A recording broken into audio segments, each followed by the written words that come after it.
The Passionate Leader, because leadership without passion is just a title. Meeting. We got a collapse in the garage. Get the squad back equipment in here. We got an I-beam gone to a firefighter. Get that out, urgent, transmit a second along. This is where titles end and leadership begins.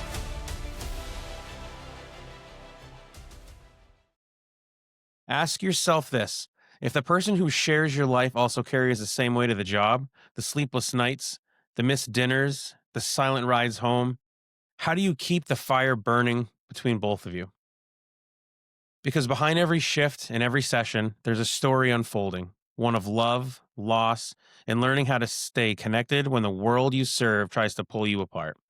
Today's guests, Terry and Kristin Dunn, are a firefighter therapist duo from the Kansas City area and the creators of Between the Shifts and Sessions, an online space built on real talk, marriage, mental health, and the life in the high-stress professions. Terry is a firefighter, EMT, and bagpiper whose music honors the fallen and echoes the pride of the fire service. Kristin is a licensed therapist, EMDR trained, and a steady voice helping couples navigate the emotional toll that comes with the badge.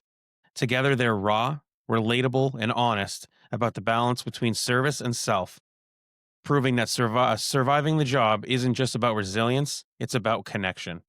So today we're talking about what it really means to protect your marriage, your mind, and your mission, with both what you wear and the weight of the work. This is Terry and Kristin Dunn, and this is JP with the Passionate Leader Podcast. Guys, welcome to the platform. Thank you so much for joining us today. Thank you for having us. Thank you. First and foremost, is there anything that, within your careers that, we want to add on or anything like that? No, I think you captured all of that pretty well. Awesome. Yeah. That'll do it. So for our listeners, why don't we, if you guys want to kind of walk through how you got into your professions and then what really sparked the idea of Between Shifts and Sessions? Oof. I think we both have very different stories. Yeah. Do you want us to kind of give them a snapshot of how we got here? Well, yeah. Getting into the fire service, actually, I wanted to be a police officer, so don't hold that against me. But I wised up. Kristin was actually working as a CNA in a hospital, and I was always interested in the ambulances that would come by the house or driving by the fire trucks and all that stuff. And she told me that I was chasing the wrong kind of sirens. And I was always interested in the patients and all that stuff. And that kind of what sparked my interest a little bit more into that. So I joined the volunteer service in our town. It was actually in the county and everything. And the first fire I happened to have it with my chief. And it was just me and him because we were the only one that showed up the day after Thanksgiving. And I was sold from there. I mean, and it just kind of took off. And then I got into full-time career and went to like a small town and then a little bit bigger town, and now I'm in a kind of a metro area now. And Awesome. that's kind of how it started. I love it. My story would be that, we got married and had children very, very young. So we were still babies. I was barely 19 when we got married, and then a year later had our daughter. And so I kind of found myself, it's really hard to afford daycare and pay for children when you're kind of uneducated and inexperienced in the world. And so I was really doing some soul searching on how to move forward, how to make some money, how to help support my family. Nothing in the world interested me more than my family. And so to me, it was logical. How do you make a career out of that? You support other families. And so kind of listening to my gut and what was important to me, I just kind of leaned into social work is where I started. Well, there were some detours along the way, but ultimately landed on social work. Through that journey and his work and supporting him and kind of understanding what that meant and what that was going to do to our marriage and our family, I got really interested in mental health. And so my social work career very quickly became private practice therapy and trauma. Was there a pivotal moment that you're sort of like, oh man, this was sort of your calling, or was it really just sort of a slow ebb and flow that worked you into it? I think both. I mean, I think so I was a case manager at a community mental health center, and on that level of social work, you are effective, you are helpful. Um, but I wanted to be really involved in helping guide individuals, not so much systems. And Gotcha. so the politics really was not it for me. I was not really interested in changing policies. That was just not something that I felt any kind of passion about necessarily. And I knew that I would be much more effective with that original desire to affect how families worked and operated if I was working with individuals. I it's such an awesome concept. Now, do you in your day to day, do you handle just first responder families, or is it a matter of anybody that needs therapy and stuff like that? Sure. So I only work with adults, no kiddos. Primarily anyone with trauma. Well, not even trauma. I mean, everybody has some sort of level of trauma, right? I call them big T, little T traumas. But I would say, specialize or prefer to work with first responders on some capacity, as well as military. I've done a lot of military work. So Awesome. let me rephrase, a lot of work with the military. Yeah. I feel you. No, for sure. Um, so kind of getting really right into it. One of the things I think the fire service and Terry, I don't, you might, disagree or agree with me. I think that firefighters, we try to bury a lot of stuff real deep. Mhm. The traumatic calls that we see. Um, for you, what was it an immediate, being that Kristen was in the service, was it an immediate, she was easy to go to if you had a hard call, or was there a period in time when you sort of really needed that, that pride check, so to speak, when I was like, oh, maybe I can go to her and talk about stuff like this. Well, I think in the beginning, because I've been doing this for 26 years, right? So, I started back then. I'm sure a lot of women and men on the job would understand that when I started out, it was you just buried it deep. Like, if you can't handle it, then maybe you shouldn't be in this profession type of Hmm. mentality. And fortunately, that has changed over the years for the better. But for that time, I did keep a lot of stuff to myself. I wouldn't talk, and I think a lot of it too is come to learn is protective silence. So I don't know if I was more protecting her from the trauma that I was seeing, what I was dealing with, or if I was just trying to bury it deep down inside. But yeah, and over time, um, I learned that it's okay to talk about this stuff and to get it out. Felt a lot better when I did. I mean, there was a lot of stuff that I kept buried deep inside for a long time that up until the past few years came out. Mm, And it's great because I mean it feels like this huge weight's lifted off of you. yeah. And then also getting that out there, being able to do my job better with that weight lifted off. Mm. Do you find now, having that relief and release at home, that you don't carry anything at all, or there's still some times where maybe you realize you carry things a little harder and personally than you should before you kind of talk about it? Yeah, I mean I still carry a lot of stuff. I mean there are some things that weigh on me that may come out. It could be something as simple as somebody saying something Mm, or driving home and I might pass this house 10 times where we ran a bad call, but that 11th time, it's just for some reason just fired back off. mhm. And, we talk about it, get it out there. And that's the important thing. And is having that support at home and that trust to be able to get that stuff out there. Yeah, I think, um, for it's more of a question for both of you. I think one area the fire service really needs to tighten up a lot is teaching our families what to expect from first responders. Mhm. I'm fortunate enough where my wife is also in the fire service. So we kind of, she knows, but for a newer and, up and coming family, newer firefighter, newer, husband or wife, doesn't matter what side of the, of the household is running these calls. What are some of the common signs and symptoms that you guys sort of seen that I mean, I know it's very subjective because everybody carries things a little differently, but what kind of signs and symptoms would you maybe look for in your loved one if they come back from a traumatic call? Or conversely, maybe double question is, how can a family member at home um expect to help their firefighter when they come home from a bad call or even a call period? Because sometimes even the simple ones are just the Mhm. straw that breaks that camel's back.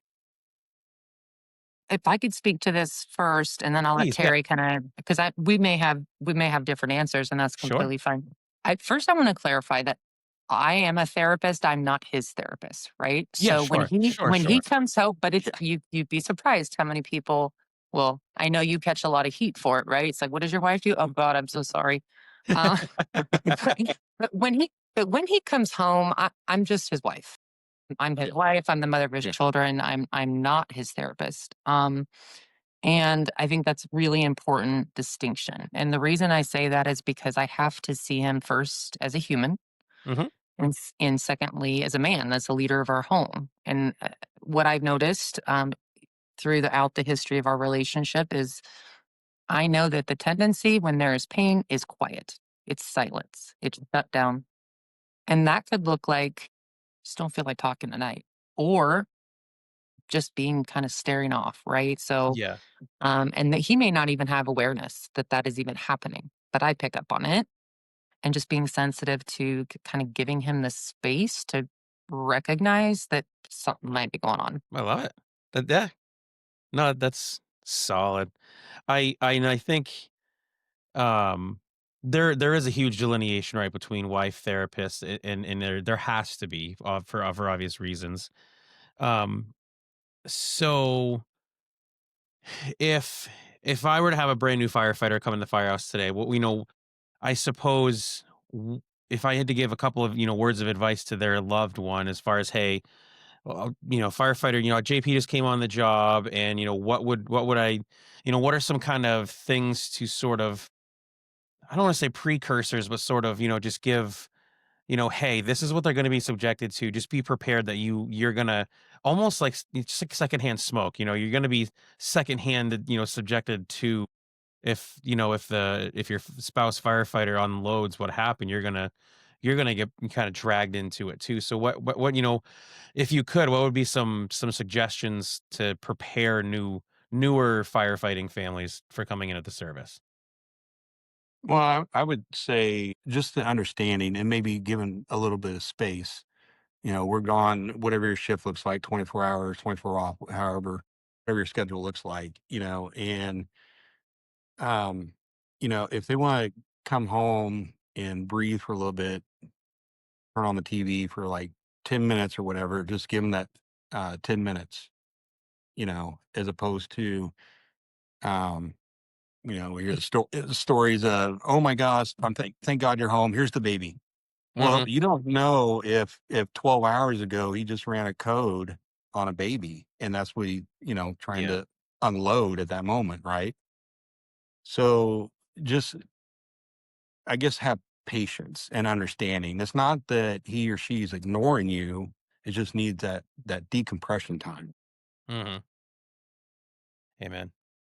And Oh, I'd like to add to that too, please that do, I yes. think like the most important thing and is honesty. And when I say that, I'm not talking about being honest with your spouse. I'm talking about being honest with yourself. I'm feeling, maybe I think there's a lot of resentment from spouses when folks are in the fire service or first responders because they're gone all the time, right? Mm. It's the third of the time they're gone, and I think that often there's a lot of resentment, and bitterness can build and all the things. And I think being honest with yourself about how that feels is the only way to really address it. I can't communicate to him if I don't understand it myself. Mhm. I love it. um so we what was I gonna say? So one of the questions I've always wondered, and I always have thought this because we have up here there. was it's critical incident stress debriefings, post calls. We Mhm. typically do that in the fire service a lot.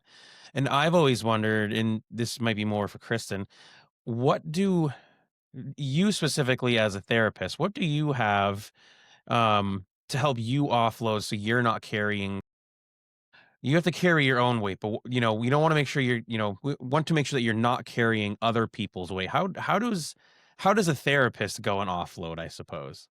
That's a tricky thing. That is a really tricky thing. And we've talked about this in depth because he shared, I see people in their worst moments, Mm, but you are exposed to the aftermath of that, sometimes for months, sometimes for years, the same story, the same trauma, the same exposure. How do I decompress or distance from that? That is a really good question. Sometimes I don't. I mean, sometimes I do carry it and it affects my mood and it affects, how I show up at home. And I think being gentle with that about myself, just really kind of giving myself some grace like that. This is a normal response because that was a terrible thing to listen to, right? yeah. Why Oh, yeah. wouldn't I be? Why wouldn't I be impacted? I should Right. be impacted. That was awful. Yeah. Yeah. Exactly. And I think just allow. Okay, what am I supposed to have a shield that protects me from not feeling? If that's the case, I Uh, should be doing the work, right? True. Yeah. Yep. Um, so just accepting that there are feelings involved. You Mm, have to be honest with yourself about them. I try to, like I listen to a playlist on the way home sometimes, or make sure that I'm getting my mind off of work hmm. once I'm done. But also sharing with him, like, oh, I had a hard call today. Yeah. Had a Yeah. hard, or not a hard call, I'm sorry, a hard session. Hard session. Yeah. Same thing, And when honestly. that when that does happen, I just let her talk. Like I don't have the answers. I just let her tell me about it and everything. Mm, I might have some questions and stuff, but I'm not there to solve the problem. I'm letting her unload that hard session, just like if I were to unload a hard call, yeah. kind of goes the same way. Now, do you guys have? Yeah, yeah. Do you guys have? I don't want to say like a like a code word, but I mean, is it one of those like? I mean, and it could just be as simple as, hey, once the kids are down or whatever, or when we have a few minutes, I really need your help to get through this tonight. Or is it? I mean, you guys have been together for a long time, so I mean, it could just be body language, but um, what I'm really trying to use with you folks tonight is to help educate some of the younger firefighters or newer to the service stuff because there's a ton that I wish I have learned when I was younger in the fire service, and the way that we are extremely quick to use the phrase family in the fire service, but Mhm. we forget about the husbands and the wives and the kids that we leave behind when we go on a shift or we leave for a call, that I'm trying to help. My goal is help sort of bridge that gap, and that's why I really I spent, I don't wanna say hours, but I'm thinking about every video you guys have on your platform. I like this is good. It's amazing stuff because it's really You stuff know, that everybody honestly needs to hear. And maybe that is, it's just it's a married couple or even, an engaged or just they're just dating, whatever the case is. People need to have that sort of, that understanding of what is to be expected from the non-responder of a responder family, and it's really good stuff. So I mean, I'm guessing you guys probably have a, hey, can we talk? And if not, I mean, if you don't mind kind of sharing how you guys sort of communicate that with each other when it's like, yeah, it's been a crap day, we need to go decrapify this day, so let's go type thing. yeah, I think Yeah. we've been doing that. It's just like we have a rhythm. I don't know how to explain that. Yeah. I'm also like a super traditional person. And so if I'm home and he's coming off shift, maybe coming from the second job, right? Like Mm, he's going to communicate. It's been a long one. I might have a drink ready when he's walking in the door. And okay. it's like, Yeah. we're going to sit on the deck and we're going to unload. Sometimes that's an hour, sometimes it's the whole evening. I really just think we've fallen into a good rhythm. Yeah. Yeah. Even if it's not to complain or unpack, it's just still a check-in. Mm, Check Yeah. in. Yeah. And that's why uh, every single night since I've been on professionally in the fire service, I call her at 9:30, 10 o'clock every night. Just 26 years. to I check love in. it. And And if I don't, then, she can look at my locations and see that I'm not at the station. Oh, Yeah. no, He's on a he's on run. call. But Yep. but yeah, but I'll call her regardless. And it just kind of a quick check in. I mean, it might be something as simple as, oh, I ran 2 calls today and it was no big deal and da, da, Mm, da. But there are the times where I'm like, man, this happened. It was crazy and everything. And then not necessarily that moment, but maybe like the next day, like, hey, you might say, you doing okay? I mean, that sounded kind of crazy and everything. I'm like, yeah, I'm doing good, but could have done XYZ different. sure. Somebody was kind of off a little bit after that call, stuff like that. Yeah. How and you might even be able to gauge this, but I love the idea of just having that together time after, like, every, um would that be something you guys maybe would recommend for even just I don't wanna say a regular married couple, but, a non-first responder married couple to Mm. really I think coming from, I'm a one-time survivor of divorce, so it's and because of, partially of the fire service, so, it was a compatibility problem, on the other end of the world, but there's no doubt that my absolute lack of understanding where I needed to cut my family and work divide. I blurred that line so much. Um, I mean, I think you guys that's such a great idea. Just spending a little bit of time, taking some time to decomp at the end of the day, or when you come in, from the next. It's great. I think you guys are onto something. I think that's even good for non first responder couples. Oh yeah, for Um, sure. I yeah, see no, a lot. go ahead. Sorry, I see a lot of clients who are not first responders, and they come in and there's some distress because of a marriage that's failing or it's really stressed or struggling, and they're seeking support and guidance. And I think one of my first questions is always, well, how are you connecting? Like, what are Mhm. you doing to connect with this person? Well, we don't really have time. There's kids, there's sports. We got to cut something out. If you can't maintain your foundation, everything's going to crumble. Everything. And I Yeah. think making the decision that it's you and your spouse against the world, right? It's the two of you against the world, and there cannot be any interference in that. Has to be made early on. But I will tell you, with all that stuff going on in their life, they have time to go down the basement, turn on a sporting event, or go up their bedroom, turn on a social media for hours Yeah. on end separated, right? I mean, Right. there is a time. You have to make the time to be there for each other Mm. if that's what's important to you. Amen. The time is available if you make it. I love it. I Okay. think I think that's great. So kind of along this line, there's I don't I don't know the stat, and maybe one of you two do, and maybe it's not even an available stat, but I really do feel that marital issues in fire service families are high, and I think we kind of hit it a little bit, but really what aside from what you guys do specifically, have you, given, to other friends, and families that have, sort of been improving ways to help their marriage sort of stay together or kind of get them through those rough times? Have you guys had any, any personal experiences with being like, hey, whether it be a buddy on at the firehouse or something, it's like, hey, man, dude, you're starting to, if you need to get help, do they use you guys as an example? I guess is sort of the question I'm asking. Oof, that's an introspective question. I don't know. We are blessed to be surrounded by really strong couples. My crew's amazing. Every one of them. So no, I haven't really had that. I know a lot of people in the department know about our TikTok and everything. Yeah. But I haven't. I mean, I may have had one or two people kind of come talk to me a little bit. Um, but it's no, it's kind of hard to explain. It's kind of like you can't be a prophet in your own country, Amen. Yep. you know.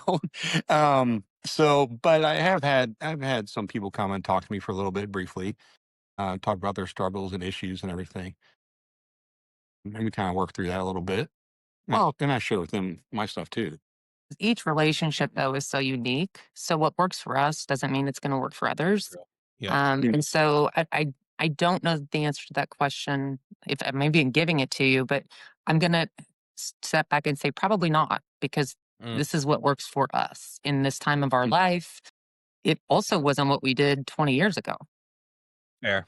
Yep. right? Yeah. I no, I think it so to the platform is the page on TikTok the only one that you guys have, or you on Instagram or anything else like that?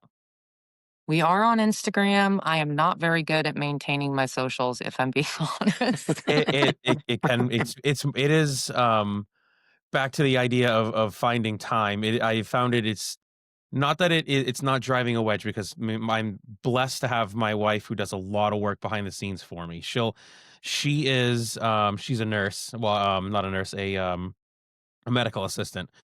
And she'll have things will come up and she, she sees she's in family med, so she sees some older people who sometimes older folks just have like those witty one-liners, and sometimes that stuff can turn into pretty decent material and it's not Oh like yeah. it's never bad material, and it's or it's somebody will vent to me about a boss and I'm like, oh, this is good. I have a whole running list in my phone. I'm like, I have like weeks worth of material, I just have to sit down and and plop and record it.